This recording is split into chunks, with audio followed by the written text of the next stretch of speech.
जी नमस्कार, स्वागत है आपको आपके अपने YouTube channel SGY science classes में और मैं हूँ राममूर्ति। तो साथियों, आज के इस वीडियो सीरीज में हम लोग बातचीत करने के लिए आए हैं BPSC TRE 1, TRE 2, TRE 3 और TRE 3 में जो कैंसिल पेपर है उसमें पूछे गए सभी GK और GS क्वेश्चंस को डील करेंगे और साथ ही साथ उसका विस्तार से जानकारी हम लोग प्राप्त करेंगे और उनसे जो विश्लेषण से जो क्वेश्चंस बनेंगे उन पर भी हम लोग गौर फरमाएंगे। तो चलिए बिना देरी किए शुरू करते हैं अपने इस पाठशाला को। लेकिन शुरू करने से पहले आपसे एक छोटा सा रिक्वेस्ट है कि यदि आप हमारे इस चैनल पर नए हैं तो इसे सब्सक्राइब करके बेल आइकन को दबा दीजिए और आपको हमारा ये वीडियो कैसा लगे इस बात को आप हमें कमेंट बॉक्स में ज़रूर बताइए। तो ये रहा आज का पहला प्रश्न आपके स्क्रीन बोर्ड पर। प्रश्न कहता है कि निम्नलिखित में से भारत की स्वतंत्रता के प्रति मुस्लिम लीग के दृष्टिकोण के बारे में कौन सा सही है। ऑप्शन 1 में है कि इसने क्रिप्स मिशन 1942 का प्रस्ताव इस आधार पर अस्वीकार किया कि उनकी पाकिस्तान की मांग को स्वीकार नहीं किया गया था। दूसरा है इसने बेबल योजना 1945 को अस्वीकार किया क्योंकि उनकी स्वतंत्र पाकिस्तान की मांगों को यह कमज़ोर कर सकता था। तीसरा है कि इसने कैबिनेट मिशन प्रस्ताव को अस्वीकार किया और 1946 में गांधी का कार्यवाही का सहारा मिला। उपयुक्त में से एक से अधिक या उपयुक्त में से कोई नहीं। तो चलिए सबसे पहले कुछ जानकारी प्राप्त हम लोग करते हैं, फिर इसके आंसर की ओर जाएंगे। देखिए यहाँ पर आप देख सकते हैं, कहता है कि मुस्लिम लीग ने 1942 में क्रिप्स मिशन के प्रस्ताव को अस्वीकार कर दिया क्योंकि क्रिप्स मिशन ने युद्ध के बाद सीमित राजस्व की पेशकश की थी, जबकि मुस्लिम लीग और पूरे भारतवासी पूर्ण राजस्व यानी राजस्व चाहता था, स्वशासन चाहता था, पूर्ण स्वशासन चाहता था, लेकिन ये सीमित स्वशासन की मांग की है। कहता है कि मुस्लिम लीग को लगा कि यह अलग मुस्लिम प्रतिनिधित्व और सुरक्षा उपायों के बारे में उनकी चिंताओं को संबोधित नहीं करता है। मुस्लिम लीग ने 1945 में बेबल योजना को अस्वीकार कर दिया क्योंकि यह स्वतंत्र पाकिस्तान के लिए उनके दावे को कमज़ोर कर सकता था और 1946 को सीधी कार्रवाई का सहारा लिया, जिसके बाद पूरे देश में दंगे भड़क गए। तो इस प्रकार से यदि आप देखेंगे तो अपना जो सही ऑप्शन इसमें लगता है वह है ऑप्शन नंबर बी। क्या है? ऑप्शन नंबर बी, क्योंकि इस क्या हुआ था, बेबल जो योजना है ये 1945 में आया था और इसे अस्वीकार कर दिया गया था क्योंकि उनकी स्वतंत्र पाकिस्तान की मांगों को यह कमज़ोर कर सकती थी। चलिए तो अब हम लोग अगले प्रश्न की ओर चलते हैं। अगला प्रश्न ये रहा आपके स्क्रीन बोर्ड पर, आप इसे पढ़ेंगे और बताएंगे क्या होने वाला है इसका सही आंसर। प्रश्न कहता है कि ऑल इंडिया मुस्लिम लीग ने किस वर्ष अलग पाकिस्तान की मांग का प्रस्ताव रखा था। ऑल इंडिया मुस्लिम लीग ने किस वर्ष अलग पाकिस्तान की मांग रखा था। 22 दिसंबर 1939 को, 23 मार्च 1940 को, 8 अगस्त 1940 को, more than one of the above, उपयुक्त में से एक से अधिक या उपयुक्त में से कोई नहीं। ये पेपर 3 है। अब आपको यहाँ पर कुछ लिखा हुआ दिखाई देगा, जैसे कि पेपर 1 लिखा दिया गया, पेपर 2 और पेपर 3। ये बात सब आपको कुछ दिखाई दिया होगा, जैसे कि ये TRE 2 में 8 दिसंबर 2023 को पूछा गया है। पेपर 1 का मतलब होता है 1 to 5, पेपर 2 का मतलब यहाँ पर मेंशन किया गया है 6 to 8 और पेपर 3 का मतलब मेंशन किया गया है 9th 10th, यानी ये प्रश्न 9th 10th में पूछे गए हैं। और इसका जो सही आंसर रहने वाला है वो हो जाएगा 23 मार्च 1940। 23 मार्च 1940 को अब ऑल इंडिया मुस्लिम लीग ने लाहौर अधिवेशन में भारत से अलग पाकिस्तान राज्य की मांग का प्रस्ताव रखा था। यानी किस अधिवेशन में? लाहौर अधिवेशन में। लाहौर अधिवेशन में भारत से अलग एक राज्य पाकिस्तान का मांग किसने रखा था? ऑल इंडिया मुस्लिम लीग ने। चलिए यहाँ पर आप देख सकते हैं कि 23 मार्च 1940 को ऑल इंडिया मुस्लिम लीग के लाहौर अधिवेशन में भारत से पृथक पाकिस्तान राज्य की मांग का प्रस्ताव रखा गया था। अगले प्रश्न की ओर हम लोग चलते हैं और अगला प्रश्न ये रहा आपके स्क्रीन बोर्ड पर। इसे पढ़ेंगे, जवाब देंगे, क्या रहने वाला है इसका सही आंसर।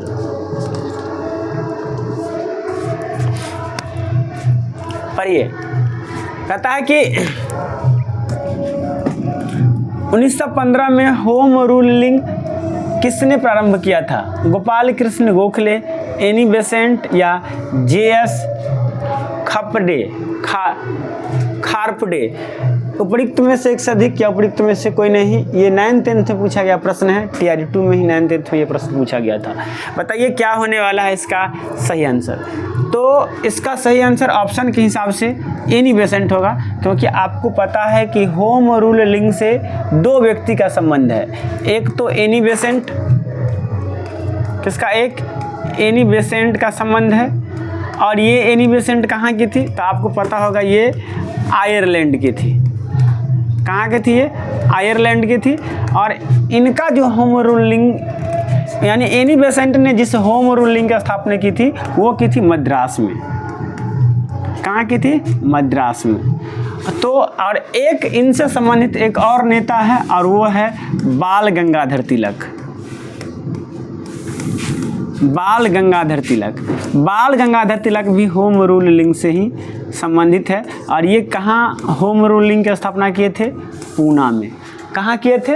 पूना में होम रूलिंग की स्थापना किए थे। और इस प्रकार से ऑप्शन के हिसाब से ऑप्शन नंबर बी सही है। चलिए यहाँ पर आप देख सकते हैं कि भारत में होम रूल आंदोलन की शुरुआत एनी बेसेंट तथा बाल गंगाधर तिलक के नेतृत्व में शुरू किया गया था। होम रूलिंग के प्रसार के लिए तिलक ने अप्रैल 1916 में तथा एनी बेसेंट सितंबर 1916 में होम रूल लीग की स्थापना की थी। यानी बाल गंगाधर तिलक जी अप्रैल में शुरू किए थे और एनी बेसेंट सितंबर 1916 में शुरू किए थे, लेकिन दोनों अब 1916 में ही शुरू किए थे। चलिए अगले प्रश्न की ओर चलते हैं और अगला प्रश्न ये रहा आपके स्क्रीन बोर्ड पर। इसे पढ़िए और जवाब दीजिए क्या रहने वाला है इसका सही आंसर। प्रश्न कहता है कि मुस्लिम लीग द्वारा किस तिथि को मुक्ति दिवस के रूप में मनाया गया था? 22 दिसंबर 1939 को, 17 अक्टूबर 1939 को, 22 दिसंबर 1940 को। उपयुक्त में से एक से अधिक या उपयुक्त में से कोई नहीं। ये पेपर 3rd यानी 9th 10th में पूछा गया यह प्रश्न है। बीपीएससी टीचर 2023 ये 9th 10th TRE 2 में पूछा गया प्रश्न है। बताइए क्या होने वाला है इसका सही आंसर। तो इसका सही आंसर हो जाएगा 22 दिसंबर 1939। क्या हो जाएगा? 22 दिसंबर 1939। आप यहाँ देख सकते हैं कहता है कि 22 दिसंबर 1939 को मुस्लिम लीग के अध्यक्ष मोहम्मद अली जिन्ना, कौन? मोहम्मद अली जिन्ना के नेतृत्व में कई भारतीय मुसलमानों ने मुक्ति दिवस मनाया था। मुस्लिम लीग परिषद ने 16 अगस्त 1946 को प्रत्यक्ष कार्रवाई दिवस के रूप में घोषणा की थी। यानी 22 दिसंबर 1939 को मुस्लिम लीग मुक्ति दिवस मनाया था। क्या मनाए थे? मुक्ति दिवस। इसके बाद 16 अगस्त 1946 को ये क्या किए थे? प्रत्यक्ष कार्रवाई दिवस मनाए थे। क्या मनाए थे? प्रत्यक्ष कार्रवाई, डायरेक्ट एक्शन, प्रत्यक्ष कार्रवाई दिवस मनाए थे। कौन? मुस्लिम लीग। चलिए अब हम लोग अगले प्रश्न की ओर चलते हैं। चलिए बताइए क्या होने वाला है इसका सही आंसर, क्योंकि इसके बारे में हम पहले भी डिस्कस कर चुके हैं और आपको पता भी होगा कि ये होम रूलिंग से संबंधित प्रश्न है। और कहता है कि किस स्थान पर बीजी तिलक, बीजी तिलक मतलब बाल गंगाधर तिलक, बीजी तिलक का मतलब होता है बाल गंगाधर तिलक, बाल गंगाधर तिलक। होम रूलिंग की स्थापना 1916 में की थी। पूना में, बम्बई में, नागपुर में, उपयुक्त में से एक से अधिक या उपयुक्त में से कोई नहीं। ये सेकंड पेपर में पूछा गया है, सेकंड पेपर मतलब 6 to 8 में पूछा गया ये प्रश्न है। तो इसका सही आंसर हो जाएगा पुणे में। क्या हो जाएगा? पुणे में। हाँ, होम रूलिंग से एक व्यक्ति और का संबंध है और उनका नाम है एनी बेसेंट। कौन है? Annie Besant. और एनी बेसेंट होम रूलिंग की स्थापना कहाँ की थी? तो कहेंगे ये की थी मद्रास में। कहाँ की थी? मद्रास में। अगर एनी बेसेंट की बात करें तो ये एनी बेसेंट कहाँ की थी? आयरलैंड की। कहाँ की थी? आयरलैंड की थी एनी बेसेंट। याद रखेंगे इस बात को, एनी बेसेंट आयरलैंड की थी। और ये 1916 में, ये भी 1916 में ही क्या की थी? होम रूलिंग की स्थापना की थी। इस प्रकार से यहाँ पर सही आंसर हो जाएगा पुणे में। यहाँ पर आप देख सकते हैं कि अप्रैल 1916 में बाल गंगाधर तिलक ने बेलगांव पुणे में होम रूलिंग की स्थापना की थी। ये प्रश्न भी पूछा गया है कभी न कभी कि कहाँ किए थे। ये TRE 1 का प्रश्न है, ये TRE 1 में पूछा गया था। ये प्रश्न आएगा भी, याद रखिएगा। ये TRE 1 में पूछा गया था कि बाल गंगाधर तिलक ने कहाँ? तो बेलगांव पुणे में होम रूलिंग की स्थापना किए थे। जबकि एनी बेसेंट सितंबर 1916 में, ये किए थे अप्रैल 1916 में, और एनी बेसेंट सितंबर 1916 में मद्रास में। कहाँ? मद्रास में होम रूलिंग की शुरुआत की थी। इस आंदोलन का सामान्य उद्देश्य भारत में स्वशासन प्राप्त करना था। और होम रूलिंग का मुख्य उद्देश्य क्या था? भारत में स्वशासन प्राप्त करना। तिलक की लीग यानी तिलक की होम रूलिंग महाराष्ट्र, तमिलनाडु, महाराष्ट्र, कर्नाटक, मध्य प्रांत और बरार में काम करती थी। जबकि एनी बेसेंट की लीग देश के बाकी हिस्सों में काम करती थी। यानी इनके जो थे ये सीमित थे, लेकिन Annie Besant Akhil Bharatiya home ruling की स्थापना की थी। यानी जो बाल गंगाधर तिलक के जो होम रूलिंग थे वो महाराष्ट्र, कर्नाटक और मध्य प्रांत में काम करते थे, लेकिन एनी बेसेंट के होम रूलिंग पूरे भारत में काम करते थे। चलिए अगले प्रश्न की ओर चलते हैं। और अगला प्रश्न ये रहा आपके स्क्रीन बोर्ड पर, इसे पढ़ेंगे और बताएंगे क्या रहने वाला है इसका सही आंसर। कहता है कि सबसे पहले तो ये TRE 3 में पूछा गया ये प्रश्न है। कहता है कि इनमें से कौन सी घटना पहले हुई थी?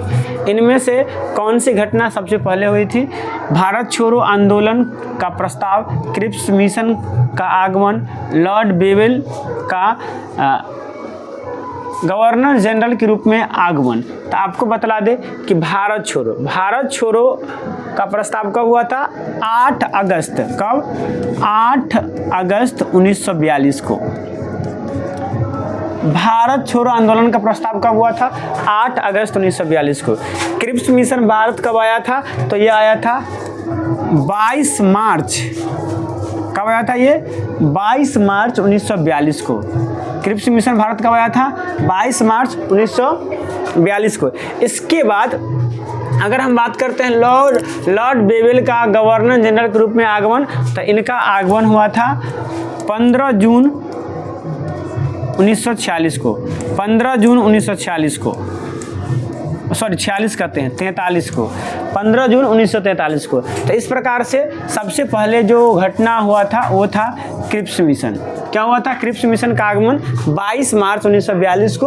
उसके बाद भारत छोड़ो आंदोलन हुआ 8 अगस्त 1942 को, और लॉर्ड बेवेल का गवर्नर जनरल के रूप में आगमन 15 जून 1943 को हुआ था।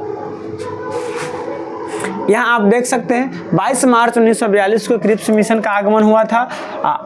8 अगस्त 1942 को भारत छोड़ो आंदोलन का प्रस्ताव, और 15 जून 1943 को लॉर्ड बेवेल का गवर्नर जनरल के पद पर आगमन हुआ। चलिए अगले प्रश्न की ओर चलते हैं। और अगला प्रश्न ये रहा आपके स्क्रीन बोर्ड पर, इसे पढ़ेंगे और बताएंगे क्या रहने वाला है इसका सही आंसर।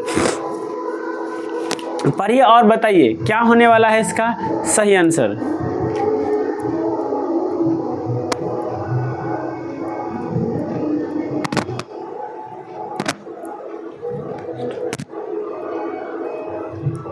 चलिए प्रश्न कहता है कि गदर पार्टी की स्थापना कहाँ हुई थी? फ्रांस में, जर्मनी में, यूनाइटेड स्टेट ऑफ अमेरिका, संयुक्त राज्य अमेरिका में, उपयुक्त में से एक से अधिक या उपयुक्त में से कोई नहीं। ये प्रश्न सेकेंड शिफ्ट में पेपर थर्ड का मतलब 9th 10th में पूछा गया है। तो इसका सही आंसर होने वाला है ऑप्शन नंबर सी। गदर पार्टी का स्थापना यूएसए में, कहाँ? यूएसए के सैन फ्रांसिस्को में एक स्थान है जिसका नाम है एस्टोरिया। क्या है? एस्टोरिया नामक स्थान पर किया गया था 1913 में। कब किया गया था? 1913 में इसका स्थापना किया गया था। यानी यूएसए के सैन फ्रांसिस्को में एक एस्टोरिया नामक स्थान है, वहाँ पर 1913 में गदर पार्टी का स्थापना किया गया था। आप यहाँ देख सकते हैं, कहता है कि गदर पार्टी की स्थापना संयुक्त राज्य अमेरिका के सैन फ्रांसिस्को के एस्टोरिया में 1913 में अंग्रेजी साम्राज्य को जड़ से उखाड़ फेंकने के उद्देश्य से हुई थी। गदर पार्टी की संस्थापक अध्यक्ष सरदार सोहनलाल भाकना थे। कौन थे? सरदार सरदार सोहन सिंह भाकना थे गदर पार्टी के संस्थापक। ये भी अपने आप में बहुत इंपॉर्टेंट बन जाता है, इस पे स्टार लगा लेंगे। चलिए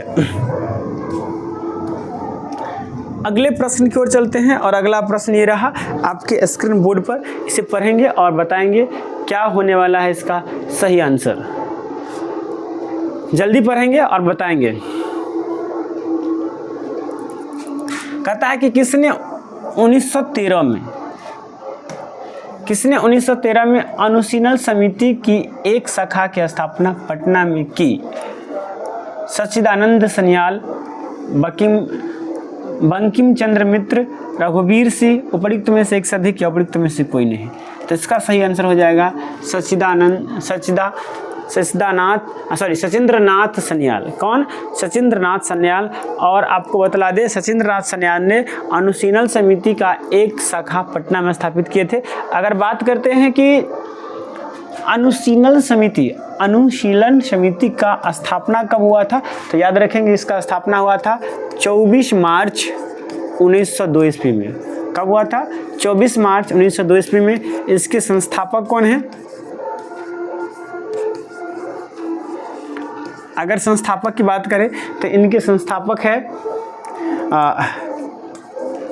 पमथनाथ मित्र। कौन है?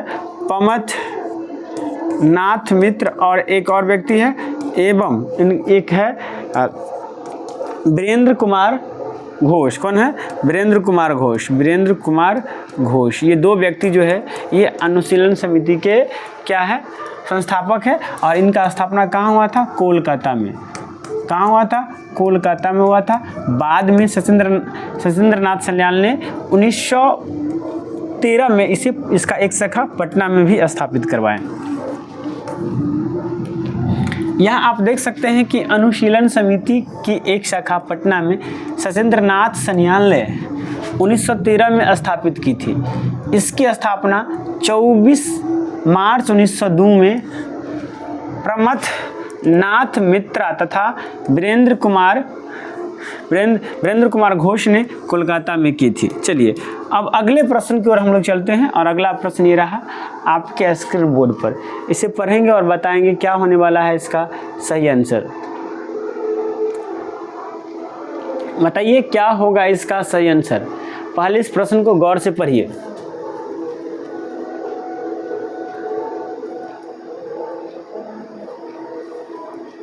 कहता है कि गदर पार्टी से प्रभावित होकर के चिश्ती खान एवं डुंडो खान ने निम्नलिखित में से किस स्थान पर विद्रोह किया था? सैन फ्रांसिस्को में, वैंकूवर में, सिंगापुर में, उपयुक्त में से एक से अधिक या उपयुक्त में से कोई नहीं। तो ये जो सैन फ्रांसिस्को जो है ये तो यहाँ पर गदर पार्टी का स्थापना हुआ था। क्या हुआ था? गदर पार्टी का स्थापना हुआ था। गदर पार्टी का स्थापना। इसके बाद यदि हम बात करते हैं ये कहाँ है, तो ये यूएसए में है। 1 मिनट का कर दिए, गलत है, ये यूएसए में है। अच्छा, सैन फ्रांसिस्को में हुआ था और इसमें भी एक जगह है, क्या नाम है? एस्टोरिया। एस्टोरिया नामक स्थान पर गदर पार्टी का स्थापना हुआ था। लेकिन अगर हम बात करते हैं कि ये जो चिश्ती खान और डुंडे खान जो है ये सिंगापुर में विद्रोह शुरू किया था। कहाँ विद्रोह शुरू किया था? सिंगापुर में विद्रोह शुरू किया था। यहाँ आप देख सकते हैं कि गदर पार्टी से प्रभावित होकर के चिश्ती खान और डुंडो खान ने सिंगापुर में विद्रोह किया था। गदर पार्टी का गठन 1913 में किया गया था। इसका मुख्यालय सैन फ्रांसिस्को में स्थित है। सोहन सिंह भाकना इसके संस्थापक अध्यक्ष हैं। कौन? सोहन सिंह भाकना जो है वो गदर पार्टी के संस्थापक अध्यक्ष है। चलिए अगले प्रश्न की ओर चलते हैं और अगला प्रश्न ये रहा, आपके स्क्रीन बोर्ड पर इसे पढ़ेंगे और जवाब देंगे क्या रहने वाला है इसका सही आंसर। प्रश्न कहता है कि किस वर्ष मुजफ्फरपुर बम कांड की घटना घटी थी? 1906 में, 1907 में, 1908 में, उपयुक्त में से एक से अधिक या उपयुक्त में से कोई नहीं। तो इसका सही आंसर होने वाला है 1908 में। कब? 1908 में। पूरे डेट की बात करें तो कहेंगे 30 अप्रैल 1908। 30 अप्रैल 1908 में मुजफ्फरपुर बम कांड की घटना घटित हुई थी। अच्छा, इससे किसका संबंध है? तो खुदीराम बोस का। बम कांड से किसका संबंध है? खुदीराम बोस का संबंध है। मुजफ्फरपुर बम कांड से खुदीराम बोस का संबंध है, आपको बतला दे। और साथ ही साथ इनके साथी एक नाम है उनका प्रफुल्ल चाकी। क्या नाम है? प्रफुल्ल चाकी। प्रफुल्ल चाकी का भी इनसे संबंध है। याद रखेंगे इस प्रकार से। इसका सही आंसर हो जाएगा सी। क्या हो जाएगा? सी इसका सही आंसर हो जाएगा। यहाँ आप देख सकते हैं कि मुजफ्फरपुर बम कांड की घटना 30 अप्रैल 1908 को बिहार के मुजफ्फरपुर में घटी थी। इस घटना को क्रांतिकारी खुदीराम बोस और साथी प्रफुल्ल चाकी ने अंजाम दिया था। किसने अंजाम दिया था? प्रफुल्ल चाकी ने। तो दोस्तों thank you for watching this video. इस वीडियो को देखने के लिए आपको बहुत बहुत धन्यवाद। आपको कैसा लगा हमारा वीडियो कमेंट करके ज़रूर बताइएगा। अगर अच्छा लगा है तो लाइक कीजिए। साथ ही साथ यदि आप हमारे इस चैनल पर नए हैं तो इसे सब्सक्राइब करके बेल आइकन को दबा दीजिए। चलिए मिलते हैं नेक्स्ट वीडियो में। आज के लिए इतना ही। जय हिंद, जय भारत।